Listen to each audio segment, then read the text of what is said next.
अस्सलाम वालेकुम students, welcome to my YouTube channel easy solutions of mathematics. आज की हमारी वीडियो का टॉपिक है use of complex Fourier transformation. ये FT stand for Fourier transformation in solving boundary value and initial value problem. तो ये चैप्टर है हमारा the Fourier transform and its application. उसके अंदर हम लोग सबसे पहले एग्जांपल नंबर 1 करेंगे। एग्जांपल नंबर 1 मैंने लिखी हुई है, solve the problem by mean of Fourier transformation. तो हमें ये प्रॉब्लम दी हुई है, इसके साथ हमारी ये इनिशियल कंडीशन है और ये साथ दो कंडीशंस दी हुई हैं प्रोसेस टू ज़ीरो। पहली वाली इक्वेशन को हमने 1 कह लिया, इसको हमने 2 कह लिया। अब हमने सोल्यूशन के अंदर सबसे पहले हम लोगों ने देखना है कि इन्होंने सिर्फ कहा है कि फोरियर ट्रांसफॉर्मेशन। अब फोरियर जब हम अप्लाई करते हैं तो फोरियर ट्रांसफॉर्म के अंदर बेसिकली हम लोग शिफ्ट करवाते हैं किसी एक वेरिएबल को एक्साई में। अब हम लोगों के पास दो हैं, यहाँ पे हमारे पास x है और t है।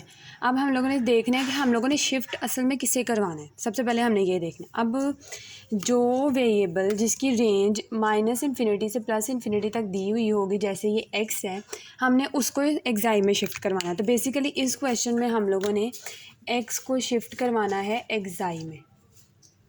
ये x है, इसको शिफ्ट करवाना है एक्साई में। तो अब हम देखते हैं, सबसे पहले हमने क्वेश्चन जो होगा उसके अंदर 1 में apply Fourier on both side इन 1 के अंदर हमने फोरियर अप्लाई करना है दोनों साइड्स पे। इस पे भी फोरियर अप्लाई किया, इस पे भी फोरियर अप्लाई किया। अब कांस्टेंट बाहर रह गया।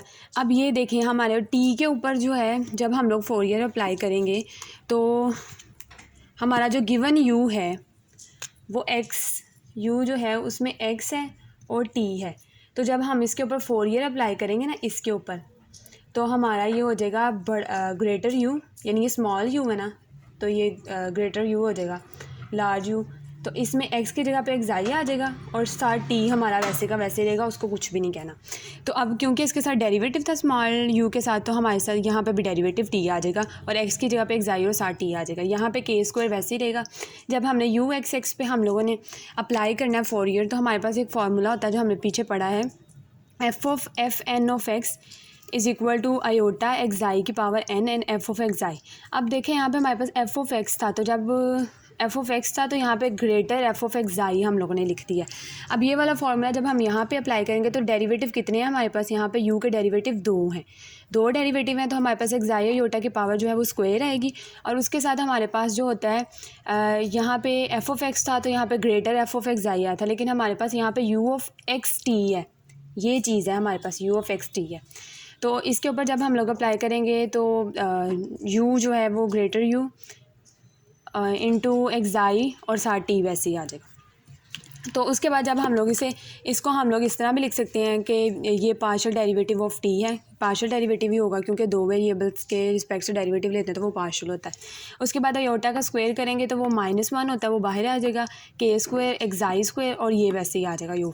अब हम इसको u डैश लिख सकते हैं, -k² इंटू एक्साई², और इसको हम लोग सिंपल u भी लिख सकते हैं। उसके बाद ये यहाँ पे मल्टीप्लाई हो रहा है, दूसरी तरफ जाके ये डिवाइड हो जाएगा। बेसिकली हमने यहाँ से u की वैल्यू निकालनी है। उसके बाद हम लोगों ने दोनों तरफ इंटीग्रेशन लेनी है, दोनों तरफ इंटीग्रेशन ली तो ये derivative with respect to t था, तो इंटीग्रेशन भी विद रिस्पेक्ट टू t होगी हमारी।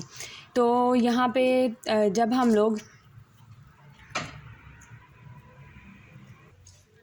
यहाँ पे फिर हम लोगों ने जब दोनों तरफ लिया तो नेचुरल लॉग ऑफ u, नीचे वाले का ऊपर डेरिवेटिव पड़ा हुआ है, तो जब इसकी इंटीग्रेशन लेंगे तो ये दोनों तो कांस्टेंट हैं, ये बाहर आ जाएंगे। लेकिन उसके बाद integration with respect to t है, तो यहाँ पे हमारे पास सिर्फ t आ जाएगा dt में, यानी वो d, अगर यहाँ साथ हम dt भी लिखें तो ये d जो है ये इंटीग्रेशन से कैंसिल हो जाएगा, तो सिर्फ t बचेगा हमारे पास, प्लस जो हमारा कांस्टेंट है वो भी हमने नेचुरल लॉग के फॉर्म में ले लिया। उसके बाद दोनों तरफ जब हम लोग एक्सपोनेंट लेंगे तो ये पूरी चीज़ जो है वो एक्सपोनेंट की पावर में चली जाएगी। उसके बाद हमने एक्सपोनेंट को 2 हिस्सों में लिख लेना है, ये नेचुरल लॉग ऑफ c के लिए अलग लिख लेना है। उसके बाद ये जो हमारा है ये एक पूरा कॉन्स्टेंट वैल्यू है, ये वाली, इसको हम एक और कांस्टेंट में नाम दे देंगे और वो उसे हम a कह लेंगे। तो ये हमारे पास जो है हमारा सोल्यूशन आ गया। अब हमने इसके ऊपर वो कंडीशन, इनिशियल कंडीशन अप्लाई करनी है। अब देखें जो कंडीशन है, इनिशियल कंडीशन जो हमने अप्लाई करनी है ये 2 वाली, इसके अंदर देखें u(x0) is equal to f(x). अब ये हमारे पास स्मॉल u की फॉर्म में पड़ी हुई है। अब हमने इसे भी कन्वर्ट करना है ग्रेटर u में। ग्रेटर u में इसे कन्वर्ट करने के लिए हम लोग इसके ऊपर भी फ्रॉम टू हमने दोनों तरफ फोरियर अप्लाई कर दिया, जो इनिशियल कंडीशन थी। इस पर जब हमारा फोरियर अप्लाई होगा तो ग्रेटर u इंटू x की जगह पे x को हमने एक्साई में शिफ्ट करवा दिया और t की जगह पे हमारे पास 0 था तो t 0 ही रहेगा। उसके बाद जब हम लोग f(x) का फोरियर लेते हैं तो वो हमारे पास f(x)i में कन्वर्ट हो जाता है। तो हमारे पास ये कंडीशन आ गई। अब ये भी हमारे पास ग्रेटर यू की वैल्यू थी, ये यू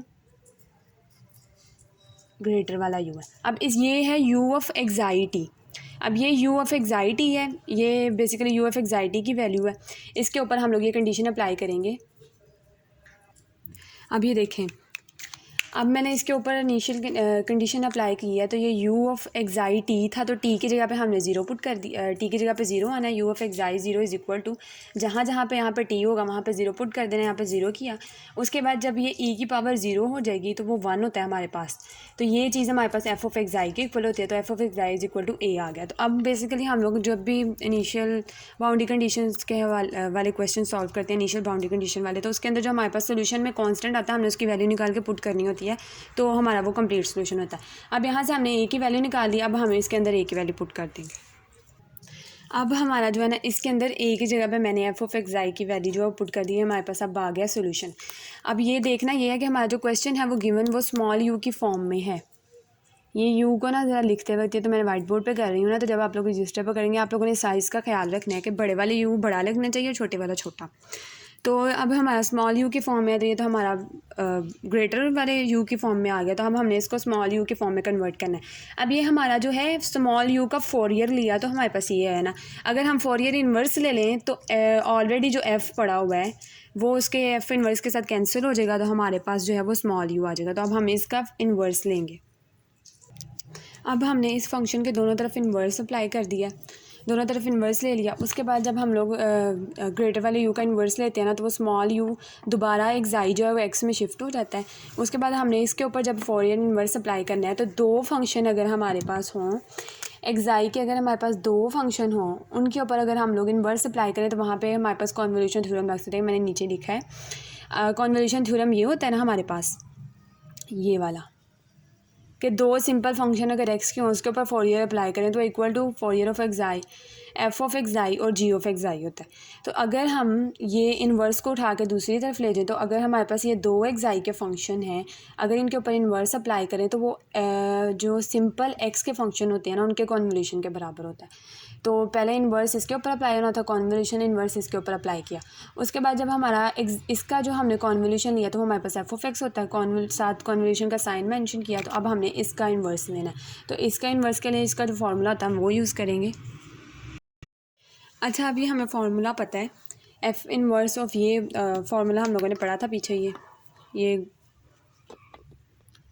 गॉसियन फंक्शन का जो थ्योरम हम लोगों ने किया था उसमें हमने ये फार्मूला पढ़ा था, लेकिन उसमें हमने ये फार्मूला पढ़ा था एफ़ फोरियर के लिए, सिंपल फोरियर के लिए। लेकिन जब हम इन्वर्स की बात करते हैं ना, तो सिंपल फोरियर में यहाँ पे एक्स स्क्वायर होता था और यहाँ पे एक्स आई स्क्वायर आता था, लेकिन जब हम इन्वर्स की बात करते हैं तो यहाँ पे एक्स आई स्क्वायर आता है और यहाँ पे एक्स स्क्वायर आता है। तो ये फार्मूले को इस तरह से मैंने चेंज करके लिखे। उससे पहले ऊपर हमने क्या किया है, ये हमने इस फार्मूले को ना शेप देने के लिए यहाँ पे हमारे पास के स्क्वायर और टी स्क्वायर एक तरह से हम लोग ट्रीट कर रहे हैं कांस्टेंट के तौर पे, क्योंकि हमें इसमें पावर में एक्साई स्क्वायर और उसके साथ कोई कांस्टेंट वैल्यू चाहिए, क्योंकि हमने ये फार्मूले के अकॉर्डिंग बनाना है। तो हम के स्क्वायर टी को यहाँ पे हमने बीटा कह लिया। तो अब ये देखें हमारी फॉर्म बिल्कुल वही नहीं बन गई जो हमें फार्मूले की रिक्वायरमेंट थी हमारे। यहाँ पे हमने इसके ऊपर ये फार्मूला जो है ये मैंने लिख दिया फार्मूला। जब हम इस चीज़ के ऊपर फार्मूला अप्लाई करेंगे ना, तो वो ये बनेगी कि कॉन्वोल्यूशन एक्सपोनेंट की power minus x square divided by 4 beta under root 2 beta. अब दो चीज़ों का जब कॉन्वोल्यूशन होता है तो हम लोग फोरियर में जब एफ़ और जी का दो फंक्शंस का कॉन्वोल्यूशन लेते हैं तो उसका फॉर्मूला हमारे पास ये होता है। अब इसके अंदर हमारे पास जो है ना एफ़ ऑफ एक्स जो है वो ये है और जी ऑफ एक्स जो है ना हमारे पास ये है। तो अब हमने क्या करना है, 1/√2 पाई और ये वाली √2 बीटा हमारे पास आ गया। उसके बाद माइनस इन्फिनिटी से plus infinity F of x के अंदर हमने एक्स डैश को पुट कर देना, एफ ऑफ एक्स डैश आ गया। और जी ऑफ एक्स है ना, ये इन दोनों का कॉन्वोल्यूशन है ना, हमने इसको एफ कहा है और इसको हमने जी कहा है। तो जी ऑफ एक्स डैश के अंदर जहाँ पे एक्स है वहाँ पे हमने x minus x dash square divided by 4 beta into D x dash लिख लिया। इसको और सिंप्लीफाइड फॉर्म में मैं लिख के दिखाती हूँ आपको। तो अब यहाँ पे हमारी ये वाली फॉर्म बनी थी। इस वाली फॉर्म को अगर हमने सिंप्लीफाई, ये दोनों अंडर रूट 2 जो है आपस में मल्टीप्लाई होंगे तो सिर्फ 2 रह जाएगा बाहर, और अंदर अंडर रूट के पाई बीटा इकट्ठा लिख लिया, बाकी सारा ये वैसे ही रहेगा। उसके बाद हम लोगों ने कि बीटा को लेट किया था के स्क्वायर टी, तो जहाँ जहाँ पे बीटा हमने के स्क्वायर टी उसकी वैल्यू पुट कर दी और ये हमारे पास हमारा आ गया है आंसर। अब ये हमें क्वेश्चन दिया हुआ था ग्रेटर यू में, पहले हमने इसका फोरियर लिया, सिंपल हमने इसका सोल्यूशन फाइंड किया, फिर सोल्यूशन में कांस्टेंट आ रहा था, हमने इनिशियल कंडीशन लगा के कांस्टेंट फाइंड किया, उसके बाद प्रॉपर हमारे पास सोल्यूशन आ गया। फिर उस सोल्यूशन को हमने स्मॉल यू की फॉर्म में करना है, क्योंकि क्वेश्चन भी स्मॉल यू की फॉर्म में यानी एक्स और टी की फॉर्म में दिया हुआ है, तो हमने इसको भी एक्स और टी की फॉर्म में कन्वर्ट करना था। तो हमने सारा सोल्यूशन करके एक्स और टी की फॉर्म में अपना सारा सोल्यूशन निकाल लिया। तो ये हमारा आंसर है। उम्मीद है आप लोगों को समझ आई होगी। अगर कोई स्टेप समझ नहीं आया, कोई क्वेश्चन आप कमेंट सेक्शन में पूछ सकते हैं।